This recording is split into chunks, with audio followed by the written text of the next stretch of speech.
Love you जिंदगी, love you जिंदगी, love you जिंदगी, लव मी जिंदगी। नमस्कार दोस्तों, आपका स्वागत है फिर से लव यू जिंदगी में। और देखो, टाइम ऐसे भागता चला गया है कि हम एपिसोड 5 तक आ गए हैं। एक महीना निकल गया है और हम ऐसा लगता है कि बात अभी शुरू ही करी है। और समय इतना गुजर गया है कि लॉकडाउन भी खत्म हो गया है और कई हमारे दोस्त वापस काम पे आ गए हैं, घर से निकल रहे हैं, ऑफिस फैक्ट्री जा रहे हैं, बसों और ऑटो में जा रहे हैं। और सबके मन में ये है कि हम काम पे भी बीमार ना हो, घर वापस आके घर के लोग भी बीमार ना हो। और ये जो कोरोना का जो महामारी चल रही है वो लंबी चलेगी, तो हम अपने साथ इसको कैसे लेके चलें ताकि पूरा परिवार जो है वो स्वस्थ रहे, ठीक रहे, और जो दिमाग में जो हमारी जो टेंशन है वो भी थोड़ी कम हो जाए। आज हमारे साथ सतीश कौशिक जी हैं। नमस्कार सतीश जी। नमस्कार।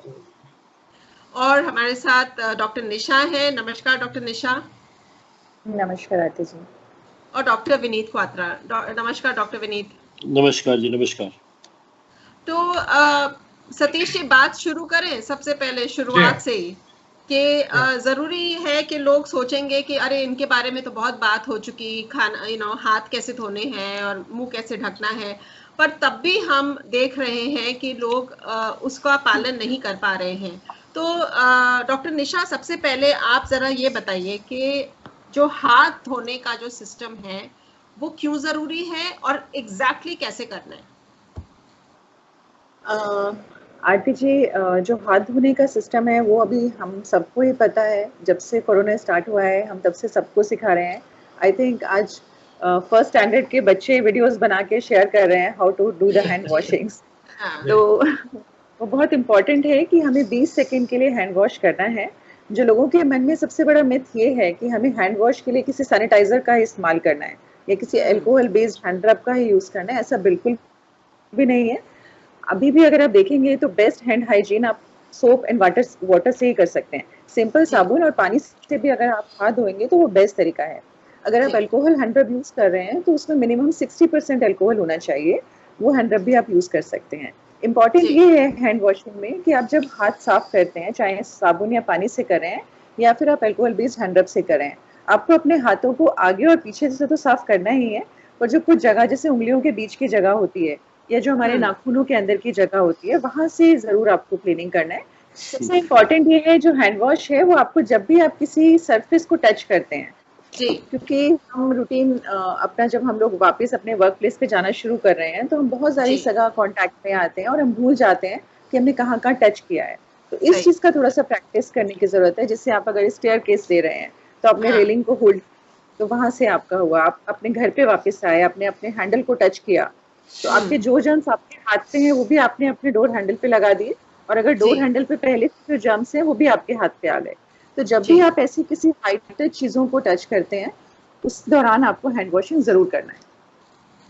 डॉक्टर निशा, मैं ये पूछना चाह रहा था कि एक तो घर में है आप सारा दिन और एक बाहर है, तो घर में जब आप रहते हैं तो उस टाइम में भी, क्योंकि घर की बहुत सारी चीजों को भी छूते हैं आप, सारे घर में काम भी करते हैं इधर उधर, तो घर में धोने की जो फ्रीक्वेंसी है, यानी हम घर में कितनी बार धोएं और बाहर कितनी बार धोएं, इसमें तो फर्क होना चाहिए। बिल्कुल फर्क है, पर इसके लिए कोई ऐसा फिक्स्ड गाइडलाइंस ये नहीं है कि हमें इतने घंटे के बाद या इतने एवरी आवर्ली हमें हैंड वॉश करने की जरूरत है।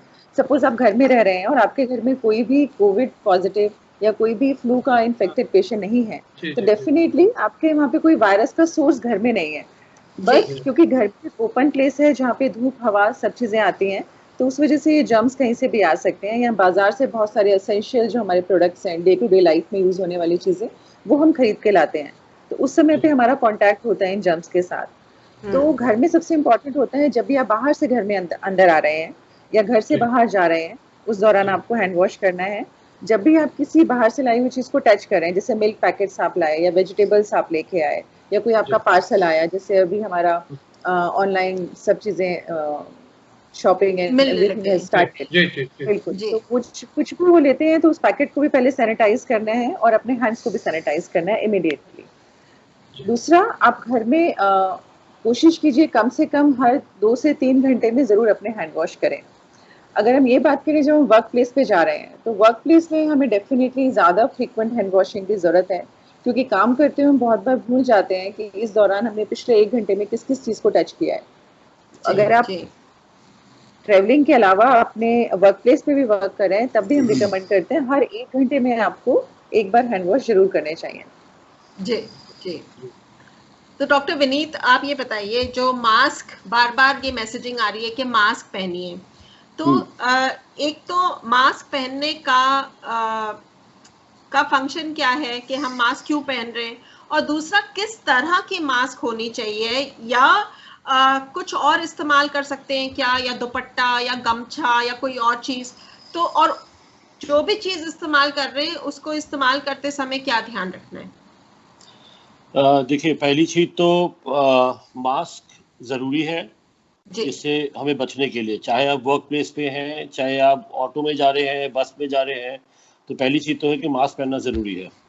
दूसरी चीज, मास्क पहनने का तरीका ये है कि मास्क को कभी सामने से नहीं पकड़ना है आपने। आप जितना सामने से पकड़ेंगे, आप अपने हाथ का इन्फेक्शन मास्क पे ला रहे हैं। अच्छा। तो जहां पीछे जो आपकी जो स्ट्रिंग है पीछे, तो जी। उस स्ट्रिंग को पीछे से पकड़ के आप या तो स्ट्रिंग से ही मास्क पीछे करके पहनिए। जब उतार रहे हैं तो नॉर्मली लोग क्या करते हैं, ऐसे मास्क उतारते हैं, जो कि गलत है। अच्छा। सामने से उतारते हैं मास्क, जो गलत जी है। जी तो मास्क को सामने से नहीं उतारना है, मास्क को पीछे से ही स्ट्रिंग्स को निकालते हुए आपने उतारना है, जी और जी उसको उसी वक्त डिस्कार्ड करना है आपने। ये नहीं है कि हमने काम से आ रहे हैं, हमने मास्क उतारा, हमने टेबल पे रख दिया और हम अपना हाथ पाँव धोने चले गए, उसका कोई फायदा नहीं है। हाँ, तो हाँ, अगर आप मास्क उतार रहे हैं तो एक स्पेसिफाइड एरिया घर में रखिए आप, जहां पर आप जी। आप जब ऑफिस से आ रहे हैं, या आप फैक्ट्री से आ रहे हैं, या काम से आ रहे हैं, कहीं से भी आ रहे हैं, या चाहे आप बाहर से कुछ सब्जियां लेके आ रहे हैं, कुछ भी मार्केट जाके आ रहे हैं, तो जब मास्क उतारे तो एक डेजिग्नेटेड एरिया रखिए घर में कोने में, जहां पर आप मास्क को डिस्कार्ड करें या रख सकें। पहली। दूसरी चीज ये। तीसरी चीज, मास्क पहनने का तरीका ये है कि मास्क को यहाँ नाक से कवर होके आपके चिन को पूरा कवर करना चाहिए है मास्क। जी नॉर्मली हम देखते हैं कि लोग क्या करते हैं, मुंह को कवर कर देते हैं और नाक जो है वो एक्सपोज खुली रहती रखते है, हैं। हाँ, खुली हाँ, रखते हैं। वो नहीं होना चाहिए। जो नेजल आपका जो नाक है, नाक से लेके पूरे चिन को पूरा कवर होना चाहिए। और जब भी आप वर्क प्लेस पे हैं तो बेहतर है कि आप मास्क ना उतारें, क्योंकि देखिए अच्छा। आप डिस्टेंसिंग अगर आप कर रहे हैं, ठीक है, 2 मीटर की या 3 मीटर की अंतर की जो दूरी हम बोल रहे हैं बार बार, वो तो ठीक है, लेकिन मास्क उतारना, फिर पहनना, फिर उतारना, फिर पहनना, उसी में आधा इन्फेक्शन तो उसी में हो जाएगा। जी तो जी इसलिए हाँ, मास्क पहनने जरूरी है। चौथी चीज, जब भी आप बाहर जा रहे हैं, चाहे आप ऑटो में जा रहे हैं, चाहे आप बस में जा रहे हैं, टैक्सी में जा रहे हैं, तो देखिए नॉर्मली लोग क्या करते हैं, मास्क उतार देते हैं अपना कि भाई चलो हम तो बाहर ही हैं। तो हाँ, मास्क हाँ, पहनिए, जरूरी है उस टाइम पे मास्क पहनना। अगर आप अपनी गाड़ी में जा रहे हैं, देखिए जी। दो चीजें, आप अपनी खुद की गाड़ी में जा रहे हैं और वो गाड़ी में आप ड्राइव खुद कर रहे हैं। अगर आपका जी। ड्राइवर है, आप पीछे बैठे हैं, तो भी आपको मास्क पहनना है। और हाँ। अगर आप खुद होके गाड़ी ड्राइव कर रहे हैं तो आपको नॉर्मली मास्क पहनने की जरूरत नहीं है, क्योंकि आप अकेले गाड़ी अकेले में हो। बैठ के चला रहे हैं, तो उस और टाइम पे अगर मास्क पहनने की जरूरत नहीं है। और अगर साइकिल या मोटरसाइकिल या स्कूटर पे जा रहे हो?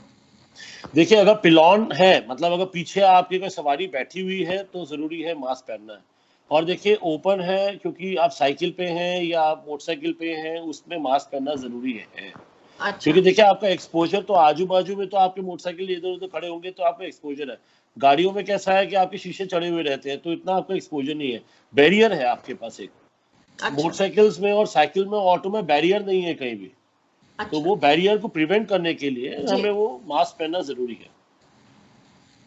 और मास्क जो आपने बोला कि एक जगह होनी चाहिए, सुनिश्चित जगह, जो है आप घर अब वापस आओ तो उसमें डाल दो, तो अगर हम वॉशेबल मास्क की बात करते हैं, कपड़े की मास्क की बात करते हैं, तो क्या अगर हम एक छोटा सा मग या कोई ऐसे बर्तन बना दें जिसमें साबुन का पानी हो और उसमें डाल दें, तो क्या उससे हेल्प होगा? देखिए, अगर तो घर के बने हुए क्लॉथ मास्क होते हैं, जो ट्रिपल लेयर क्लॉथ मास्क आजकल पहनते हैं, वो भी सेफ है। अच्छा। सिर्फ हेल्थ केयर वर्कर्स के लिए, सिर्फ हेल्थ केयर वर्कर, डॉक्टर्स हैं, नर्सेज हैं, लैब टेक्नीशियंस हैं, पैथोलॉजिस्ट हैं, ये जितने भी हेल्थ केयर वर्कर्स हैं, उनके लिए N95 जरूरी है। ठीक है, जो लोग नॉर्मल अपने ऑफिस के वर्क में जा रहे हैं या अपने फैक्ट्रीज में जा रहे हैं, उनके लिए ट्रिपल लेयर्ड मास्क बोले जाते हैं, जो कि कपड़े वाले मास्क भी बन रहे हैं आजकल, जो इजीली अवेलेबल है, वो पहन के जा सकते हैं। जो चीज का ध्यान रखना है कि जब वो ऑफिस से या फैक्ट्री से आते हैं तो वो मास्क रोज के रोज उसी वक्त धोना चाहिए। अच्छा, ये जरूरी है। मेरा जी बिल्कुल, जो भी आपका धोने वाला साबुन है उससे रेगुलरली डिटर्जेंट से वो धोइए, वो जरूरी है। एवरी डे मास्क को धोना जरूरी है और उसको सुखाने रख दीजिए, वो चीज जरूरी है।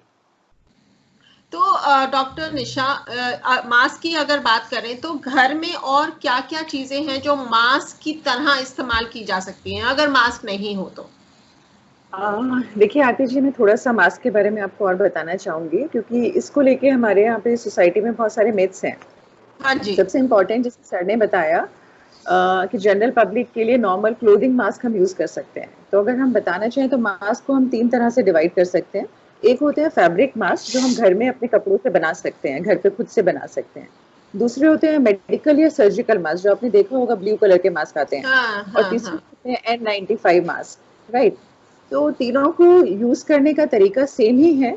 उन तीनों में मेन डिफरेंस ये होता है कि जो हम होममेड मास्क या हम फैब्रिक वाला मास्क यूज कर रहे हैं, कपड़े का बना हुआ मास्क यूज कर रहे हैं, वो बेसिकली हम इसलिए यूज कर रहे हैं कि जो हमारे ड्रॉपलेट्स हैं उससे इन्फेक्शन किसी और को नहीं हो। तो बेसिकली हम बाकी लोगों को प्रोटेक्ट करने के लिए मास्क को यूज कर रहे हैं। इस मास्क से आपको अपने लिए प्रोटेक्शन उस लेवल का नहीं मिल पाता है।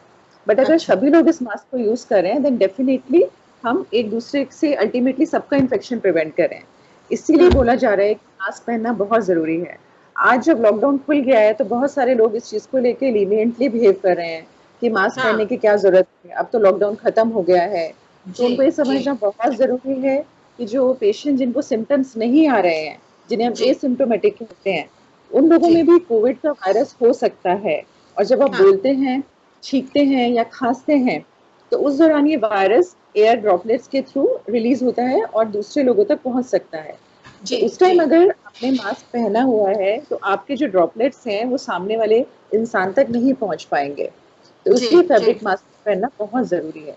अब जो हम दूसरे मास्क बात करते हैं, मेडिकल या सर्जिकल मास्क, ये प्रोटेक्शन देते हैं पहनने वाले को भी, और जो दूसरे लोग हैं स्प्रेड को भी ये प्रिवेंट करते हैं। तो बेसिकली ये वाले मास्क हमें किसी भी तरह के स्प्लैश से, स्प्रे से या लार्ज ड्रॉपलेट्स के इन्फेक्शन से हमें प्रिवेंट करने में हेल्प करते हैं।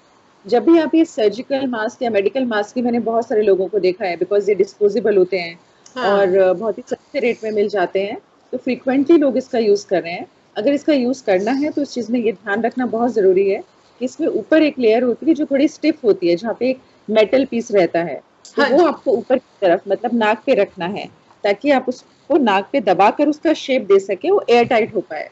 दूसरा इंपॉर्टेंट चीज है कि जो कलर्ड साइड है वो बाहर की तरफ होना चाहिए, क्योंकि वो इम्परमिएबल होता है। तो कुछ भी चीजें बाहर से आएगी, सपोज कोई वाटर ड्रॉपलेट से कुछ आता है, तो वो अंदर तक नहीं जा पाएगा, उसको रोक पाएगा वो लेयर। इसके अलावा जब भी आप कोई भी मास्क पहनते हैं तो बेसिक जो आपको ध्यान रखना है वो सबसे इम्पोर्टेंट है कि मास्क पहनने से पहले आपको अपने हैंड वॉश करने हैं। नहीं तो पता पड़े कि आपके हैंड्स पे इन्फेक्शन था और आपने ऑलरेडी उस मास्क को खराब कर दिया। तो मास्क पहनने से खुद के हैंड वॉश करने, मास्क को देखना है कि वो कहीं से डैमेज तो नहीं है या उस पे पहले से तो वो गंदा नहीं है, कोई डर्ट तो नहीं लगा हुआ है। फिर जब आप मास्क लगाते हैं तो सर ने बताया आपका नोज, आपका माउथ और चिन, तीनों पार्ट कवर होना चाहिए। एंड देन साइड्स वाला जो पार्ट है वहां से गैप नहीं होना चाहिए। आपको उसके जो स्ट्रिंग्स हैं जो आप ईयर के पीछे लेके जा रहे हैं या टाई करने वाला है, तो उसको इतना टाइट रखना है कि साइड से कोई भी लीकेज नहीं हो। नहीं तो जो आप बोलेंगे तो आपको एयर साइड से निकल के फिर एनवायरमेंट जा रहे हैं। जी। नेक्स्ट इम्पोर्टेंट थिंग कि आपने मास्क पहना हुआ है, जिस दौरान जितने भी ड्यूरेशन के लिए आप मास्क पहन रहे हैं, तब तक आपने अपने मास्क के बाहर वाले सरफेस को बिल्कुल भी टच नहीं करना है, क्योंकि उसी जगह एनवायरमेंट से सारा जर्म्स लगा होगा। अगर आपने अपने हैंड्स वहाँ पे टच किए तो आपने मास्क पहनने का अपने लिए आपने कोई प्रोटेक्शन नहीं किया, you are carrying the infection again. तो जब आप मास्क निकालना है उससे पहले भी आपको अपने हैंड वॉश करने हैं, क्योंकि जब आप स्ट्रिंग से पकड़ के उसको निकालेंगे तो स्ट्रिंग्स पे भी आप इन्फेक्शन लगा देंगे। और स्पेशली अगर आप रीयूजेबल वाला घर का बना हुआ मास्क यूज कर रहे हैं तो आपने उस पर फिर से इन्फेक्शन कैरी कर दिया। सेकेंड, जो घर का बना हुआ मास्क है वो मोस्टली रीयूजेबल होता है, तो कहा जी। तो अगर आप प्रैक्टिस कर सकते हैं तो बेस्ट चीज कि आप उसको जितनी बार उतारें उतनी बार वॉश करें। अगर वो हाँ। फिजिबल नहीं है तो आप अपने एक पेपर बैग या एक फ्री बैग में बाहर से आने के बाद आपको उस बैग में रखना है स्ट्रिंग से उतार कर मास्क को, और जब आप उसे पहनेंगे तब भी उसको खोल के स्ट्रिंग्स पकड़ के निकालना है, आपको मास्क का सरफेस नहीं टच करना है। ओके। स्ट्रिंग्स निकाल के पहनेंगे और मास्क के सरफेस को टच नहीं करेंगे। तो ये चीजें बहुत इंपॉर्टेंट है, और पहनने के बाद और पहनने से पहले हर बार अपने वॉश साबुन और पानी से जरूर अच्छे से धोने हैं। अब बात आ जाती है तीसरे तरह का मास्क जो N95 मास्क है। इसको हम N95 क्यों कहते हैं? कभी शायद एज ए जनरल पब्लिक आपने भी सोचने की कोशिश की होगी कि N95 क्यों कहा जाता है इसको। हाँ। हाँ। ये जो 95% कैपेसिटी होती है फिल्टर करने की, जो वेरी जी। स्मॉल पार्टिकल्स होते हैं उनको भी फिल्टर करता है, which includes okay. Bacteria and viruses. Okay. तो इसलिए हम ओके। N95 कहते हैं। तो basically this is the mask जो कि आपको प्रॉपर 95% तक प्रोटेक्शन देता है, पहनने वाले को भी और दूसरे जो आपके कांटेक्ट में आ रहे हैं उनके लिए भी। पर इसको पहनना बहुत मुश्किल होता है क्योंकि इसमें बहुत ही टाइट सील बनता है, तो काफी देर तक, काफी लंबे समय तक नहीं पहन सकते, और स्पेशली जो लोग इसके लिए ट्रेन नहीं है उन लोगों को इसको पहनने में दिक्कत होता है। एंड इस ओके। मास्क को प्लीज नॉर्मल पब्लिक के लिए बिल्कुल रिकमेंडेशन नहीं है, ये सिर्फ हेल्थ केयर वर्कर्स के लिए ही है। सो अ नॉर्मल जी। Public please not wear this kind of mask, क्योंकि आप लोग एक मरीज के कांटेक्ट में नहीं आ रहे हैं। अगर आपको पता होगा कि इसको कोविड-19 है, आई एम श्योर कोई भी जनरल पब्लिक उस इंसान के पास नहीं जाएगी। सो हम लोग कह रहे हैं वो 99% एसिम्प्टोमेटिक लोग हैं जिनके अंदर वायरल लोड बहुत कम होता है।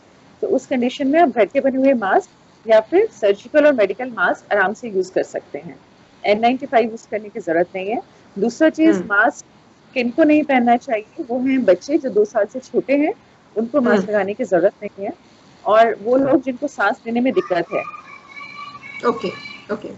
तो डॉक्टर क्वात्रा, जैसे डॉक्टर निशा बता रही हैं कि 3 तरह की मास्क है, मैं ये मान के चलूंगी कि जो हमारे श्रोता हैं, क्योंकि उनके इतने साधन तो नहीं होते हैं कि हम हर रोज एक नई मास्क खरीदें या दिन में कई बार इस्तेमाल करने के लिए मास्क, सर्जिकल मास्क भी आप बार बार धो तो सकते नहीं हो। तो हम मान के चल रहे हैं कि वो या तो खुद बना के या कहीं से बनी हुई मास्क, कपड़े की मास्क खरीदेंगे जो धुल सकती है। अगर सारे प्रिकॉशंस लेने के बावजूद अगर हमारे घर में या हमारे साथ खुद ऐसा होता है कि हम कुछ लक्षण दिखा रहे हैं, बुखार हो रहा है, शायद थोड़ी खांसी हो रही है, जो जरूरी नहीं है कोरोना हो, क्योंकि मौसम भी बदल रहा है तो हो सकता है नॉर्मल खांसी ही हो, तो क्या करना चाहिए? सबसे पहले जब ये लक्षण दिखे, बुखार, खांसी, नाक थोड़ी बह रही है आदि। देखिए, पहली चीज तो सबसे जरूरी है कि कोरोना के सिम्टम्स जानने बहुत जरूरी है। कोरोना के सिम्टम्स क्या है? बुखार, वीकनेस होना, बॉडी में जनरलाइज वीकनेस होना, सर दर्द होना, गले में खराश होना और नाक बहना। देखिए, जो नॉर्मल फ्लू के सिम्टम्स है वही कोविड के सिम्टम्स है, ठीक है। अब जो प्रोटोकॉल, जो गवर्नमेंट ऑफ इंडिया ने प्रोटोकॉल बनाया हुआ है वो ये है कि अगर आपको खांसी और सर्दी लगी हुई है और गले में खराश है, तो पहली चीज तो कैसा है कि आपने अपने आप को क्वारंटाइन तो करना ही है, नंबर 1। नंबर 2, आपने अपनी टेस्टिंग के लिए कुछ, जो गवर्नमेंट ऑफ हरियाणा ने कुछ नोडल ऑफिसर्स बनाए हुए हैं। देखिए, हर डिपार्टमेंट में नोडल ऑफिसर्स हैं। नोडल ऑफिसर्स मतलब जो कि एक पर्टिकुलर कोविड हॉस्पिटल और एक जनरल पॉपुलेशन के बीच में एक नोडल ऑफिसर है जो उनको कम्युनिकेट करता है, ठीक है। तो अभी वो नोडल ऑफिसर के पास आप फोन पे बात कर सकते हैं, उनसे कोऑर्डिनेट कर सकते हैं। तीसरी चीज कि अगर आपके कुछ साइन एंड सिम्टम्स हैं तो आप कैसा है 2 या 3 दिन तक, आप 2 दिन तक वेट करिए। अगर आपको लग रहा है कि वो 2 दिन में अगर आपके सिम्टम्स सबसाइड हो गए तो ठीक है। अगर आपके सिम्टम्स सबसाइड नहीं होते हैं तो आप अपने फिजिशियन को, जो भी आपके फिजिशियंस हैं उनसे आप बात करिए, उनसे जाइए, उनसे प्रिस्क्रिप्शन लीजिए, कोविड का टेस्ट कराइए। बिकॉज देखिए, अभी तक यही रूलिंग है कि बिना प्रिस्क्रिप्शन के कोविड का टेस्ट नहीं कर सकते हैं, ठीक है। तो इसलिए एक फिजिशियन का प्रिस्क्रिप्शन होना बहुत जरूरी है कोविड टेस्टिंग के लिए। तो आप अपने पर्टिकुलर, जो भी आपके आसपास जो डॉक्टर हैं या जो भी फिजिशियन है, उनसे आप सलाह मशवरा कीजिए और साथ में आप उनसे प्रिस्क्रिप्शन लीजिए। कोविड टेस्ट आप चाहे आप ये अपने सिविल हॉस्पिटल में कुछ प्राइवेट लैब्स हैं जहां आप करा सकते हैं, सिविल हॉस्पिटल में लैब्स हैं जहाँ करा सकते हैं, और अब तो 4 लैब्स और इन्होंने अब परसों से इन्होंने अब कर दिए हैं जहां आप टेस्टिंग और करा सकते हैं। तो ये लैब में टेस्टिंग कराइए। अगर आपका कोविड पॉजिटिव रिपोर्ट आता है तो उसमें आपको अपने नोडल ऑफिसर से बात करके पहले आपको सिविल हॉस्पिटल जाना है। वहां पर जाके आपको वो बताएंगे कि आपको होम क्वारंटाइन करना है कि आपको हॉस्पिटल में एडमिशन होना है। देखिए, हर वो पेशेंट जो ये सिम्टम्स के साथ है, जरूरी नहीं है कि उसको हॉस्पिटल एडमिशन की रिक्वायरमेंट है। देखिए, लोगों के दिमाग में ये है कि कोविड-19 हो गया तो पहले मेरे को हॉस्पिटल एडमिट होना है, इसलिए लोगों की दौड़ लगी हुई है हॉस्पिटल की तरफ। ठीक है, देखिए, जितना हॉस्पिटल की दौड़ेंगे उतना जो हॉस्पिटल के डॉक्टर्स हैं उनके लिए भी मुश्किल हो जाएगा, इतने हमारे पास बेड्स है नहीं। तो इसलिए आपको ये ध्यान में रखना जरूरी है कि अगर आपके सिम्टम्स माइल्ड है, जो कि 95% केसेस में हमारे सिम्टम्स बहुत माइल्ड होते हैं, तो आप डॉक्टर से सलाह मशवरा करके आप होम क्वारंटाइन पे रहिए। 14 दिन का होम क्वारंटाइन है। अगर आपके सिम्टम नॉर्मली 7 से 8 दिन या 10 दिन में खत्म हो जाने चाहिए। अच्छा, ध्यान रखने वाली बात यह है कि आप जब घर में अपने आप को अलग रखा हुआ है, अगर वो 7 दिन के दौरान अगर आपका बुखार नहीं उतरता, नंबर 1, नंबर 2, अगर आपको सांस लेने में तकलीफ होनी शुरू होती है जी, नंबर 3, अगर आपकी डाइट कम हो जाती है, आपकी वीकनेस बहुत ज्यादा होने लगती है, उस टाइम पे आपको एडमिशन की जरूरत पड़ सकती है। अच्छा, तो आप कह रहे हैं कि अगर डाइट कम, माने कि जो भूख है वो बिल्कुल ना के बराबर होनी शुरू हो जाए। हाँ, मतलब अगर आप खाना पीना नहीं कर पा रहे हैं, आपका फीवर अभी भी परसिस्ट कर रहा है, आपको गले में खराश अभी भी है, और अगर आपको सांस लेने में दिक्कत आनी शुरू हो रही है, ये आप सिम्टम समझ लीजिए कि आपको अपने पर्टिकुलर डॉक्टर से बात करके आपको हॉस्पिटलाइज होने की जरूरत पड़ सकती है। अच्छा, ठीक है, तो ये चीजें जरूरी है अभी। ठीक है। तो जो कोविड-19 इन्फेक्शन है, इसका मोर्टालिटी, मतलब इसका जो सिवियरिटी है वो बहुत ज्यादा नहीं होता है।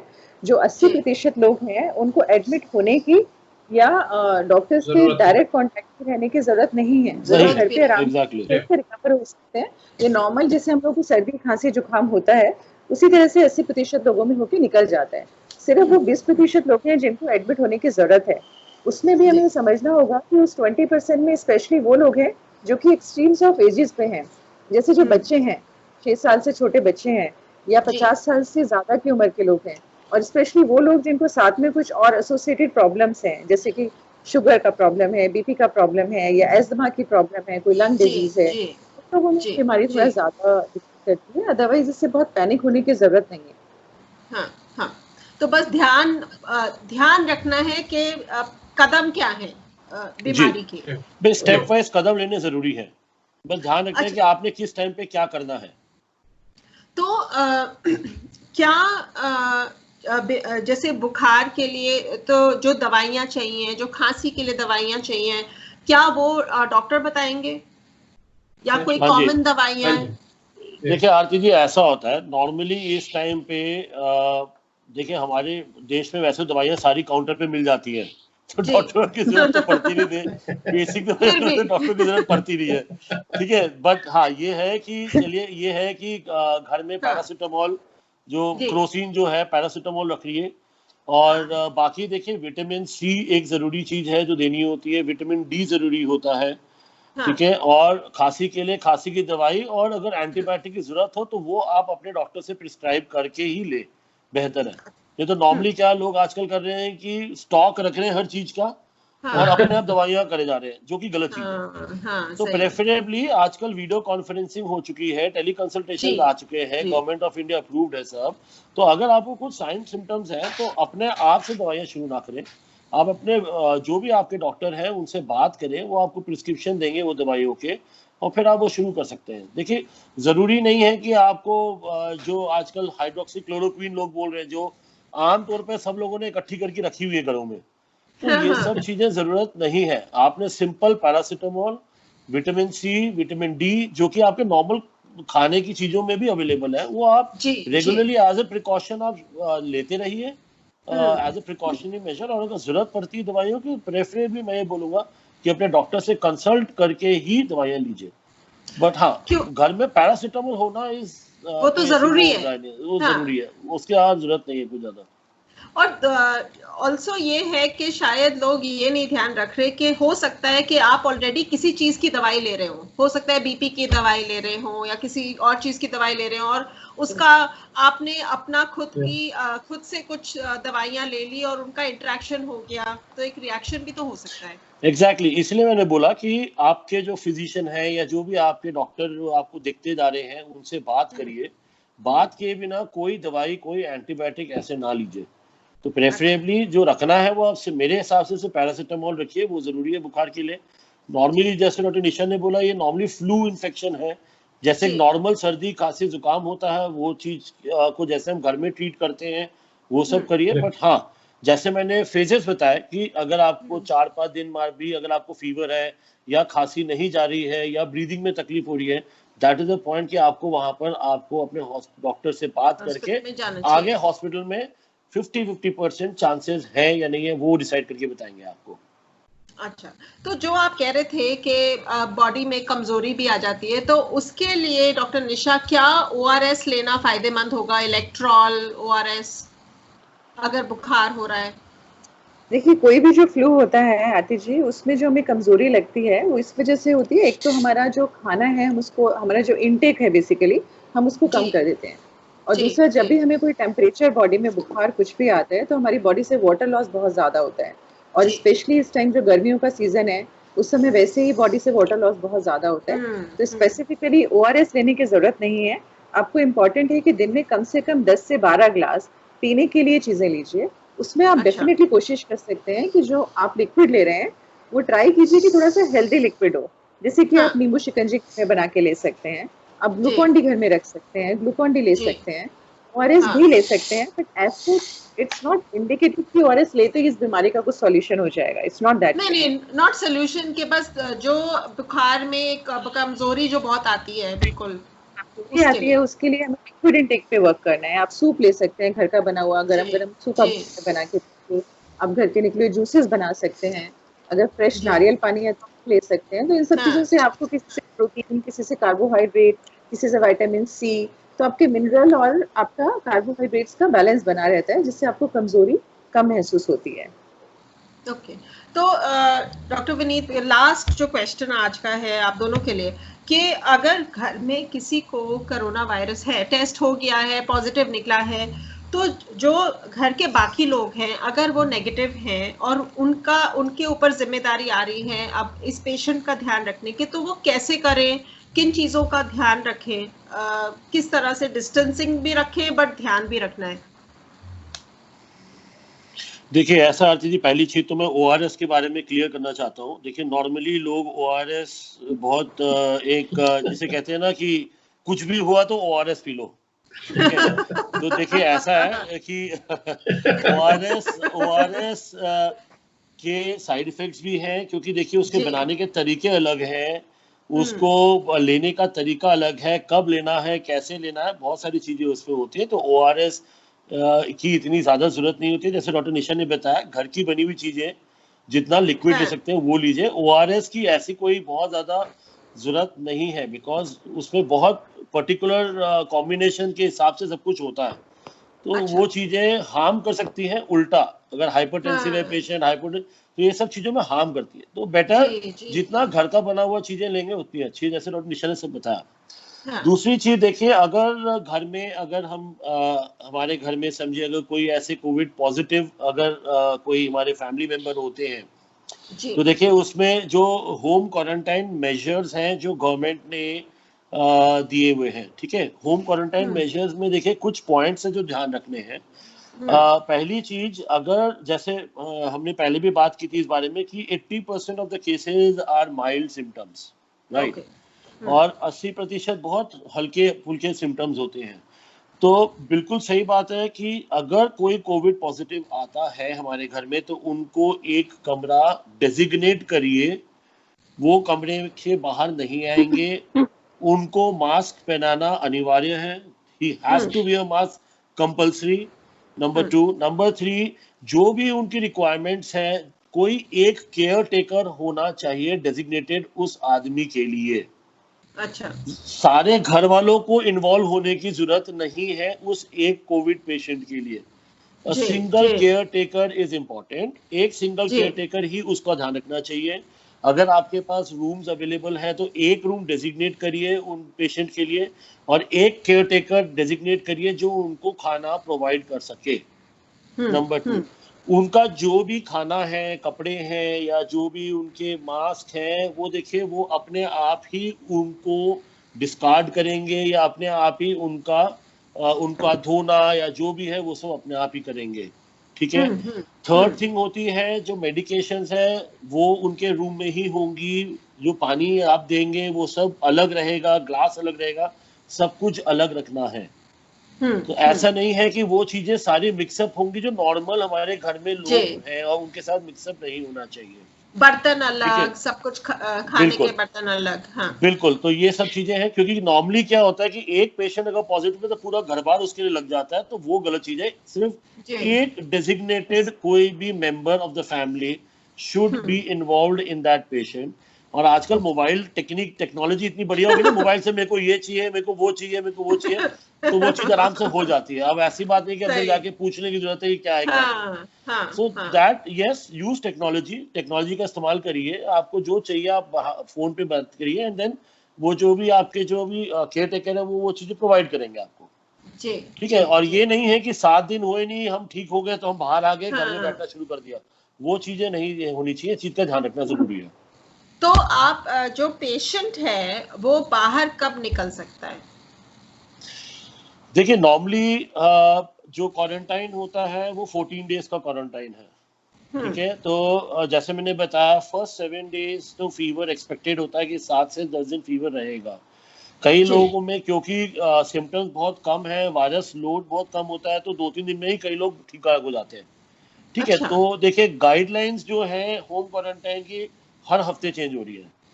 हाँ, ठीक है। तो हाँ, ये कहना तो बहुत मुश्किल है कितने दिन है, बट हाँ प्रेफरेबली अगर सेफ्टी पॉइंट ऑफ व्यू से देखें तो 14 डेज का होम क्वारंटाइन होना बेहतर रहेगा। तो 14 दिन का, चाहे आप ठीक भी हो गए 7 से 10 दिन में, तब भी प्रेफरेबली आप 14 डेज पूरा करके ही बाहर निकलिए। उसके पहले कोई मतलब नहीं आता है आपको होम क्वारंटाइन छोड़ने का। जी। तो डॉक्टर निशा क्या जिसका मैं बताना हाँ, बताइए। चाहूंगी, जब क्वारंटाइन की बात कर रहे हैं तो जैसा सर ने बताया कि उस पेशेंट को आपको एक तरह से आइसोलेशन रूम देना है, एक सेपरेट जी, रूम देना है, तो एग्जैक्टली उसकी कोई भी यूज की हुई चीज किसी दूसरे के कांटेक्ट में नहीं आए। पर यहाँ हमें एक चीज और ध्यान रखनी है, जब हम ये आइसोलेशन रूम दे रहे हैं तो उसी जी, रूम में उनके लिए टॉयलेट फैसिलिटी होना बहुत जरूरी है, हाँ, क्योंकि एग्जैक्टली टॉयलेट नहीं यूज करना है, बिकॉज जो वायरस हाँ, है हमारा सब सिक्रेशंस में बाहर निकलता है, तो जी, वो एक सेपरेट होना बहुत जरूरी है। राइट। ये भूल के भी बाकी सब लोग उस टॉयलेट को कॉमन यूज नहीं करें। ओह, अच्छा, अच्छा।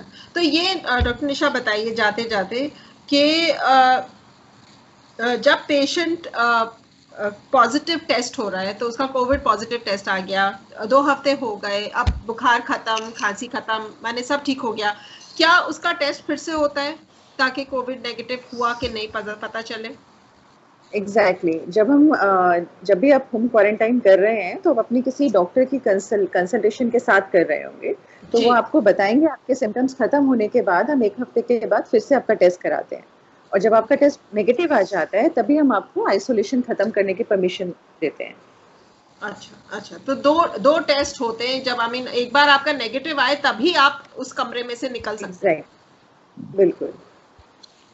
तो कुछ और आप ऐड करना चाहेंगे एक हमारे श्रोताओं के लिए कि भाई किन चीजों का ध्यान रखें इस कोरोना के समय में, जिसमें एक पॉजिटिव तरीके से वो काम पे भी निकलें, अपनी जो दिनचर्या है उसको अपना आराम से चलाएं? देखिए, हमें अभी जो कोविड है इससे हमें बहुत कुछ सीखने की ज़रूरत है, और शायद हमें समझना पड़ेगा कि कोविड अभी हमारे साथ और लंबे टाइम तक चलने वाला है। जब भी कोई फ्लू का इन्फेक्शन आता है तो यूजुअली उसके आउटब्रेक्स 2 बार आते हैं साल में। तो जी, इसके लिए भी ऐसा ही सस्पेक्ट किया जा रहा है कि इसका भी सेकंड आउटब्रेक अक्टूबर-नवंबर में जाके दोबारा आएगा, जो इससे भी ज़्यादा सीवियर कंडीशन में हो सकता है। तो हमें अच्छा, बिल्कुल भी अभी वो लीनिएंट एटीट्यूड करने की ज़रूरत नहीं है। जो भी हाँ, चीज़ें हमें सिखाई गई हैं, उन सबको हमें स्ट्रिक्टली फॉलो करना है, ताकि जब अगर सेकंड आउटब्रेक भी आता है तो हमें वापस से लॉकडाउन में जाने की ज़रूरत नहीं पड़े। अगर हम वो सब प्रिवेंटिव मेजर्स ले रहे होंगे तो हम उस फेज़ को भी ईज़िली क्रॉस कर पाएँगे। तो डेफिनिटली पैनिक होने की ज़रूरत नहीं है। सेकेंड, वर्क अपना डेफिनेटली स्टार्ट करना है, लेकिन सब प्रिकॉशंस के साथ, जो भी hand hygiene, social distancing, mask techniques आपको बताई गई हैं, उन सब चीज़ों का ध्यान रखें।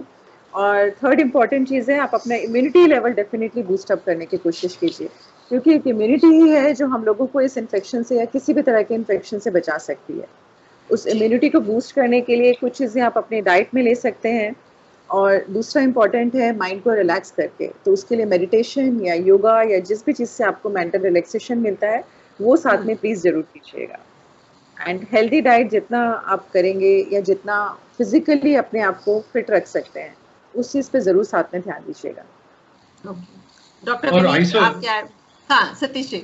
हाँ, एक मैं ये कहना चाहूंगा, जब आइसोलेशन में है हाँ तो उस पेशेंट से बात करना बहुत जरूरी है, बहुत ज़रूरी है सर। और उसमें टेक्नोलॉजी का इस्तेमाल करिए, वीडियो ये कॉल मैंने तो करिए, वही बोला, आज की फोन पे। डेट में हाँ जी, टेक्नोलॉजी पता चल रही है। आया सर। यानी जो आइसोलेशन में है उसको हाँ। ये नहीं लगे कि मैं अलग हूँ, हाँ Exactly. हाँ, बहुत जरूरी है। Exactly. हाँ तो उससे बातचीत करना, अदरवाइज उसका फीवर खत्म हो जाएगा और एंजाइटी और स्ट्रेस उसका शुरू हो जाएगा। हाँ, तो ताकि उसका ध्यान पॉजिटिव। रखिए। जी हाँ, जी हाँ। हाँ हाँ हाँ। तो डॉक्टर साहब, जाते जाते आप हाँ जी, हाँ क्या जी। कहना चाहेंगे, बताइए। आज की डेट देखिए, आज की डेट में तो बच्चे ही हैं जो सबसे ज्यादा परेशान है। देखिए, हम तो फिर भी लोग अपने कामों पे जा रहे हैं, जी, बच्चों के जी। स्कूल बंद है, सब कुछ बंद है, बाहर का खेलना बंद है उन लोगों के लिए।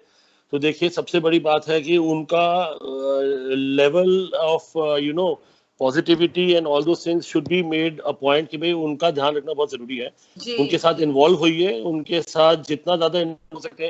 देखिए, एक चीज अच्छी है, मैं कहता हूँ कोरोना है ठीक है, लेकिन एक चीज अच्छी है कि हमें अपने बच्चों और फैमिली के साथ टाइम ज्यादा मिल रहा है स्पेंड करने का। तो जी। प्रेफरेबली ये टाइम अपने बच्चों के साथ ज्यादा स्पेंड करें। एंड क्योंकि उनके दिमाग में भी ना, देखिए 3 साल का बच्चा भी आता है ना, तो अंकल कोरोना क्या होता है, देखिए वो समझते हैं आज की डेट में। हाँ, तो हाँ, एक 3 साल के बच्चे के अंदर हमने इतना खौफ डाल दिया है कोरोना का जी। कि बेचारा कोरोना ही हाँ, बोलता और कुछ बोलता नहीं है। तो हाँ। देखिए, वो चीज एक जरूरी है कि उनके दिमाग से ये सारी चीजें निकाल के, जो एक बच्चे के दिमाग में चीजें होनी चाहिए उस पर ज्यादा ध्यान दें, जी। और उनको healthy diet with a healthy mind, simple as जी। दैट, ये चीज उनके लिए बहुत जरूरी है। And a peaceful mind, what जी। The kid should have, that is more important from my side. ये चीज जरूरी है अभी। जी, शुक्रिया। सतीश जी, आप क्या कहना चाहेंगे, क्योंकि ये तो नहीं, मैं आपके लिए बहुत जरूरी है। मेरे लिए बहुत जरूरी है। हाँ, मैं ये peaceful कहना mind। चाहता हूँ कि सब चीजें खत्म नहीं हुई है। जी, आप जी। कहें कि कोविड खत्म हो गया है, नहीं हो गया है।